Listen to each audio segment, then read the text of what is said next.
नमस्कार। ये दिल्ली का जंतर मंतर है। लोगों की ये भारी भीड़, लोगों का ये सैलाब ईवीएम के खिलाफ सड़कों पर उतरा है। ये खबर आपको देश के न्यूज चैनलों पर नहीं मिलेगी। वो आपको ये खबर नहीं दिखाएंगे। जानते हैं क्यों? क्योंकि ये खबर बीजेपी को सूट नहीं करती है, और जो चीज बीजेपी को सूट नहीं करती है, देश का मीडिया उस खबर को खा जाता है। और आप देखिए, मैं कैमरा पर्सन से रिक्वेस्ट करूंगी, जंतर मंतर इस वक्त खचाखच भरा हुआ है। महिलाओं की संख्या भी देखने को मिलेगी चारों तरफ। अगर अपने कैमरा मैन से रिक्वेस्ट करूंगी कि वो अगर आपको चारों तरफ का एक बार माहौल दिखा दे, तो हम अंदाजा लगा सकते हैं कि इस बार ईवीएम को हटाने के लिए जागरूकता किस हद तक बढ़ गई है। इलेक्ट्रॉनिक वोटिंग मशीन यानी ईवीएम के विरोध में बुधवार को जंतर मंतर पर भारत मुक्ति मोर्चा, राष्ट्रीय किसान मोर्चा, बहुजन मुक्ति मोर्चा पार्टी समेत 22 संगठनों ने प्रदर्शन किया। प्रदर्शनकारी उत्तर प्रदेश, हरियाणा, पंजाब, दिल्ली, राजस्थान, बिहार समेत कई दूसरे राज्यों से हाथों में ईवीएम हटाओ का बैनर लेकर के जंतर मंतर पहुंचे थे। इसके साथ ही दोस्तों, सुप्रीम कोर्ट के वकीलों के संगठनों ने और वकीलों ने इसे और भी बड़ा बना दिया। चुनाव आयोग से लेकर सुप्रीम कोर्ट तक, सुप्रीम कोर्ट से लेकर सड़क तक ईवीएम के खिलाफ यह लड़ाई जनता लड़ रही है।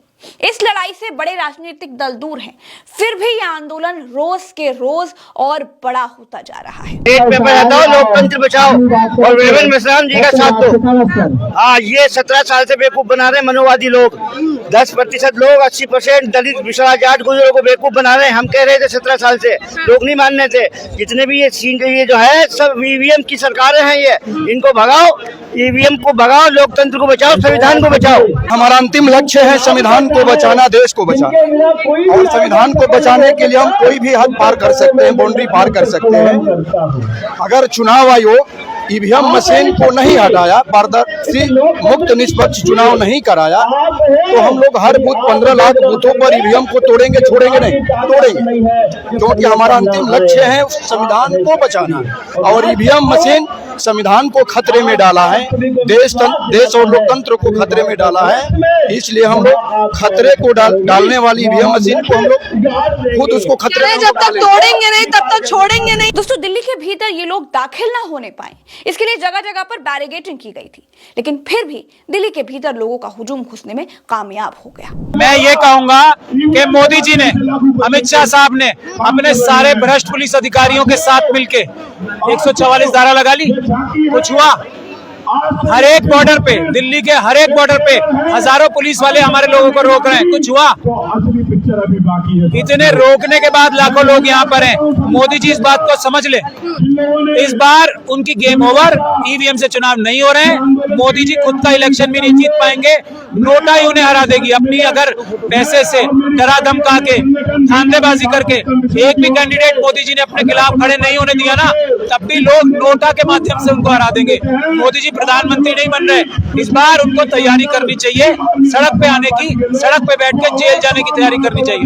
आप कह रहे हैं जेल जाना, और आप खुला चैलेंज कर रहे हैं बाकायदा बीजेपी सरकार को। अडानी जी के साथ जेल नहीं जाएंगे। अडानी जी जेल जाएंगे ना। लाखों लाखों करोड़ रुपए देश के गरीब जनता के चुरा लिए अडानी जी।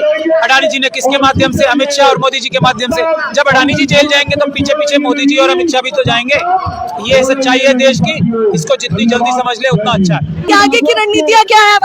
एक एक चुनाव के दफ्तर पे ताला लगा देंगे। देश की जनता ताला लगा देगी। चुनाव आयोग के जिस दफ्तर पे, जो सेंट्रल दफ्तर है, जो राष्ट्रीय दफ्तर है, एक एक डिस्ट्रिक्ट के ऑफिस में ताला लगा देगी देश की जनता।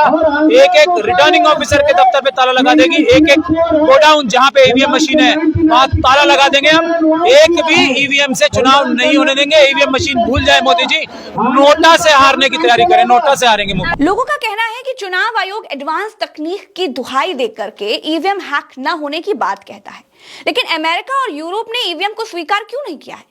देश में मुक्त, निष्पक्ष और पारदर्शी चुनाव के लिए 2024 के लोकसभा चुनाव से पहले ईवीएम को हटाकर चुनाव बैलेट पेपर से होने चाहिए। ईवीएम से कोई भी चुनाव निष्पक्ष और पारदर्शी नहीं हो सकता है, ये इन लोगों का कहना है। तोड़ेंगे ईवीएम को 2024 में। अब ईवीएम को हटा कर ही रहेंगे। यदि हम लोगों को सड़क जाम ही नहीं, संसद जाम तो करने आई ही है, गांव जाम करना। मशीन तोड़ूंगा, गारंटी के साथ तोड़ूंगा, नाम याद रखने का। सब एक एक मशीन तोड़ेंगे ना, लाखों मशीन टूट जाएगा। उस रिपोर्ट के आधार पर यह सिद्ध हो हो रहा है कि इसमें फॉल्ट है कि ईवीएम को हम लोग जो है बदलवा कर रहेंगे। अगर सरकार इस पर नहीं मानती है तो ईवीएम को हम तोड़ने का काम करेंगे 2024। इस बार ईवीएम से वोट नहीं करेंगे? एकदम नहीं करेंगे। ईवीएम को फोड़ना किस है। पे वोट करेंगे? बैलेट पेपर पे? बैलेट पेपर हमको चाहिए, चाहे जिस भी माध्यम से बैलेट पेपर ही क्या चाहिए। कह रहे हैं आप? बैलेट पेपर ही चाहिए। कोई भी डेवलप कंट्री, अमेरिका, रसिया, जापान, फ्रांस, कहीं पे इलेक्ट्रॉनिक वोटिंग मशीन का इस्तेमाल नहीं किया जाता। दोस्तों, जंतर मंतर पर इस आंदोलन को हमारी रिपोर्टर सहयोगी ज्योति यादव और अभिनव ने कवर किया है। वहां हो रही एक एक हलचल को और वहां के लोगों के विचारों को हम तक लखनऊ पहुंचाया है। वकीलों ने सरकार को चेतावनी भी दी है कि जब तक ईवीएम हटाकर बैलेट पेपर पर चुनाव नहीं कराए जाते, तब तक यह आंदोलन समय समय पर जारी रहेगा। सड़क से लेकर सुप्रीम कोर्ट तक और चुनाव आयोग तक ये लड़ाई जारी रहेगी। दोस्तों, आज की तारीख में चुनाव प्रक्रियाओं से लोगों का भरोसा उठता जा रहा है। चंडीगढ़ में मेयर के इलेक्शन में 20 वोटों वाला कांग्रेस और आम आदमी पार्टी का गठबंधन चुनाव हार गया और 16 सीटों वाली बीजेपी जीत गई। अगर चुनाव आयोग के होते दिन दहाड़े बैलेट पेपर पर इतनी बड़ी धांधली हो सकती है, तो फिर उस ईवीएम में क्या होता होगा जिसके वोट किसी को दिखाई नहीं देते। इसी चिंता की वजह से लोग सड़कों पर उतरने लगे। ये पहली बार है दोस्तों जब ईवीएम के खिलाफ सुप्रीम कोर्ट के वकील सड़कों पर उतरकर सरकार के खिलाफ मोर्चा खोल रहे हैं। फिलहाल इस वीडियो में इतना ही। चलते हैं। नमस्कार। चैनल को सब्सक्राइब जरूर कीजिएगा। राम राम, दुआ सलाम, जय हिंद।